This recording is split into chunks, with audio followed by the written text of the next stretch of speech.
Bismillahirrahmanirrahim. One of the frequently asked questions by the people who study the history of Sindh in general and the Muslim conquest episode in particular are about the fates of Raja Dahir's family and Muhammad bin Qasim. Here is the family tree of the Brahmin dynasty to which Raja Dahir belonged to. And the reason I'm showing this is because it's going to help you understand what we discussed soon after this. We do know that a significant proportion of the royal family was captured, and it is true that to a very great extent the fates of both Muhammad bin Qasim and Raja Dahir's family are not highlighted the way they should be in most history books. However, that doesn't mean that their fates are all unknown. In fact, a proportion of information has survived till our era. To start off, Raja Dahir was killed in action and his sister wife Rani Bai committed suicide, and the fate of his other queen Rani Ladi is still a sort of debate, something we discussed in the previous episode. Raja Dahir's three sons all escaped and his two daughters were captured and sent to the Caliph. Raja Dahir's niece was sent to Damascus and there she was married off to a certain named Abdullah bin Abbas. Now this cannot be Hazrat Abdullah bin Abbas, peace be upon him, because he had died around 687 AD. And that being said, many people like to know about what happened to Muhammad bin Qasim. However, there is no one answer. There are actually two stories and both are worth telling. The first story is told in Kitab Futuhul Buldan by al-Balazuri, where he says that in 714 Caliph al-Walid I passed away. He was succeeded by his brother Suleiman. The problem was that al-Walid and Suleiman both were sons of Caliph Abdul Malik, and when Abdul Malik died, Suleiman also claimed the throne earlier, but Hajjaj bin Yusuf supported al-Walid to become the Caliph. Now, Suleiman wanted revenge, and for this he ordered the extermination of not only Hajjaj but also everyone who was associated with him. And given that Muhammad bin Qasim was the son-in-law, the nephew, as well as a loyalist of Hajjaj, he was imprisoned and tortured to death in prison. The second story goes something like this.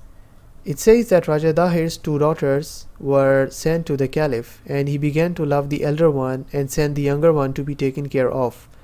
However, when he invited her to his bed, the elder one, she said that she might not be worth it because she and her sister were held hostage for 3 days and raped by Muhammad bin Qasim.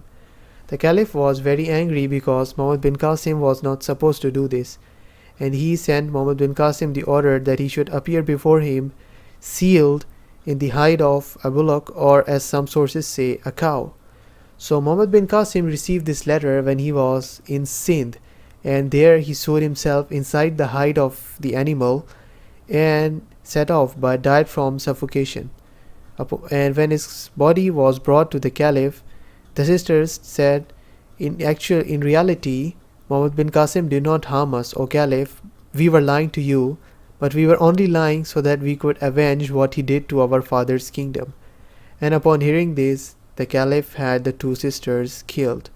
But the methods on how he killed them are actually diverse in sources. Jajnama, for example, says they were buried alive in a wall. We also have two sources about how the sisters were killed by Sindhi Muslim historians.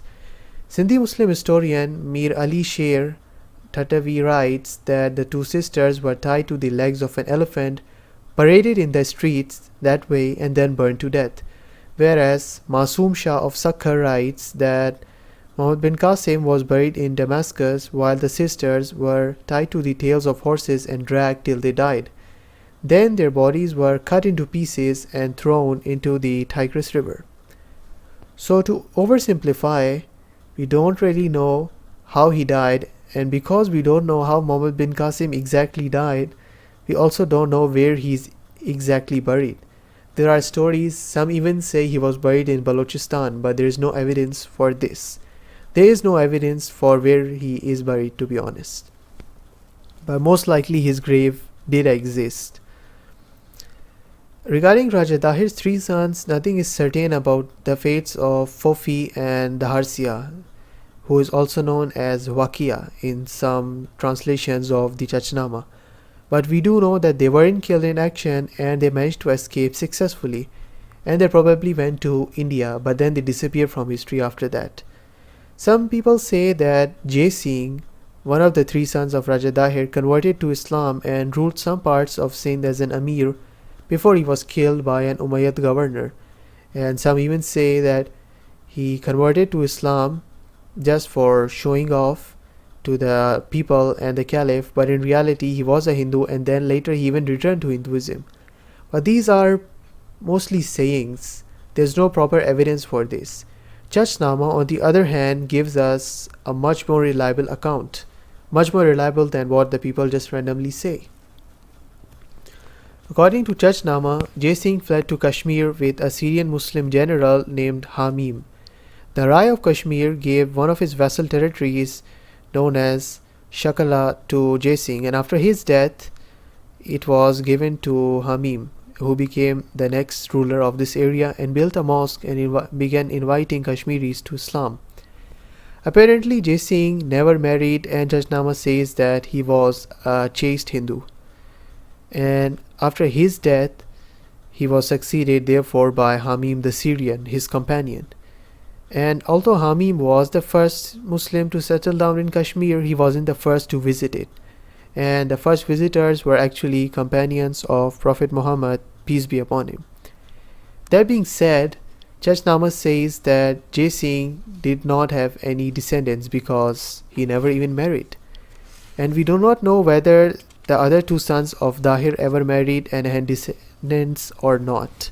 His daughters didn't, as far as Chachnama is concerned. So most likely, Raja Dahir's family we all just discussed what happened to them, and they don't have any descendants, probably, because Raja Dahir's niece did not have a child as well. Although she was said to be a very talented lady and women used to visit her and learn skills from her, she never had any children. And we don't know whether her grave is still known today or not. So now you might be wondering, how did Sindh contribute to the Islamic world? How did the Sindhi Muslim dynasties rise? And most importantly, how did the Sindhis become Muslim? Well, this is what we're going to be discussing in the next episode of our series, History of Sindh. So please make sure you subscribe to our channel and press the bell icon so you're notified when the next episode comes out. For now, I would like to thank all of you for watching, and I will see you all later. And thanks to the acknowledgements you can see on my screen. I will also leave a link in the description to the complete Chachnama in case you are interested to read it.